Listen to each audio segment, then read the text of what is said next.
m'énerve un peu, bon, je vais utiliser un peu ce petit thème-là, Oui. c'est que même lorsque l'homme de Dieu vient, il va prier, ils ne vont pas croire. Mais c'est ce que je suis en train de te dire. Voilà. Ça veut dire qu'ils ont tellement accepté que le problème est d'une taille. Ils sont arrivés à se convaincre que le problème est tellement grand. Et au-delà même de d'eux, ils ne peuvent pas surmonter ça. Voilà. Ce qui fait qu'ils ont besoin que, même si on peut prier pour eux à longueur de la journée, ils ne seront même pas satisfaits. On continue encore.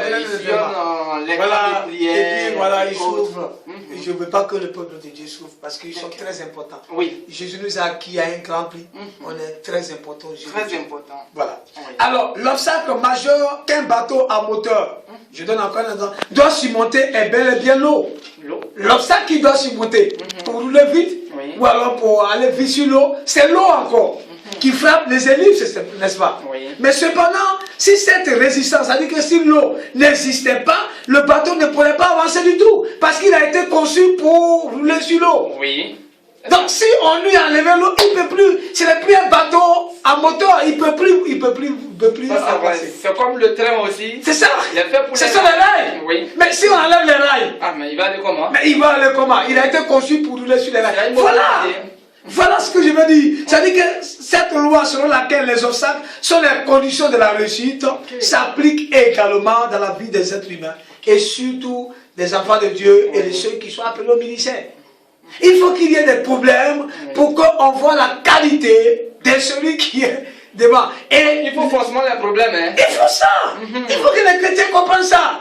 Si nous dormons, à un moment donné, Dieu peut permettre, parce que j'ai entendu certains qui ont dit, ah, j'ai tous les problèmes de sorcellerie. Si tu dors et que Dieu voit que tu es en train de dormir, il va réveiller ta grand-mère qui est quelque part pour dire, écoute, poursuis-le un peu. Ah, mais c'est clair. C'est clair. Nous avons un auditeur, nous allons essayer de le prendre. Allô? Monsieur, bonsoir. Comment est-ce que vous appelez? Moi, je m'appelle, il y a fait à l'épée, quoi. À l'épée, oui. Quel est ton nom? À l'épée. Quel est ton nom? Moi, son nom, c'est Ulrich. Ulrich, oui. Qu'est-ce que tu veux savoir? Quelle est ta question, Ulrich? Moi, c'est Mbéché. Oui, Mbéché, oui. Tu appelles dans l'épée, oui. Quelle est ta question pour l'homme de Dieu? Allô? Mais vous voulez quoi, monsieur Mbéché? Non, c'est pour parler original confidentiel. Oh non. Oui, monsieur Ulrich, l'émission passe tous les lundis. Voilà, vous aurez l'occasion d'appeler.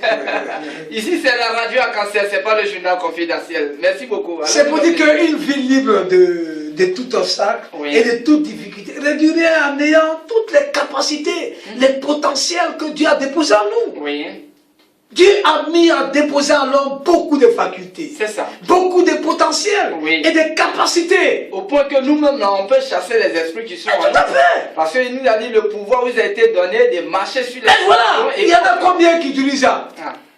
Mais alors, si donc il n'y a pas un démon qui est devant toi, comment tu peux savoir que Dieu a déposé ça en toi? Il y a certaines personnes, ils peuvent avoir tout ce pouvoir-là en elles, mais tant qu'un homme de Dieu ne prie pas pour elles, là, ils ne sont pas convaincus. C'est ce que j'ai en train de dire, qu'ils sont longtemps restés dans des situations difficiles et ils n'ont jamais cherché à se connaître. En réalité, quand on entre à l'église, en principe, l'église devait nous enseigner à se connaître d'abord, à se découvrir.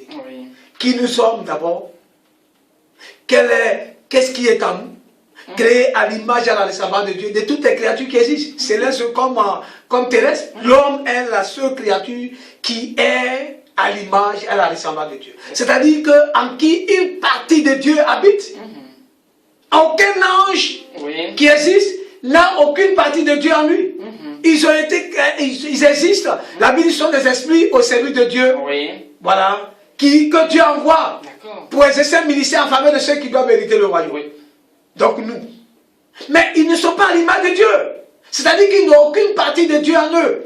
Ces personnes-là. Ce n'est pas des anges. Mais l'homme est la créature qui est à l'image de Dieu. Et à la ressemblance. C'est-à-dire qu'il porte une image et une ressemblance de Dieu. C'est-à-dire une capacité de Dieu. Ou alors, si tu veux, une qualité de Dieu.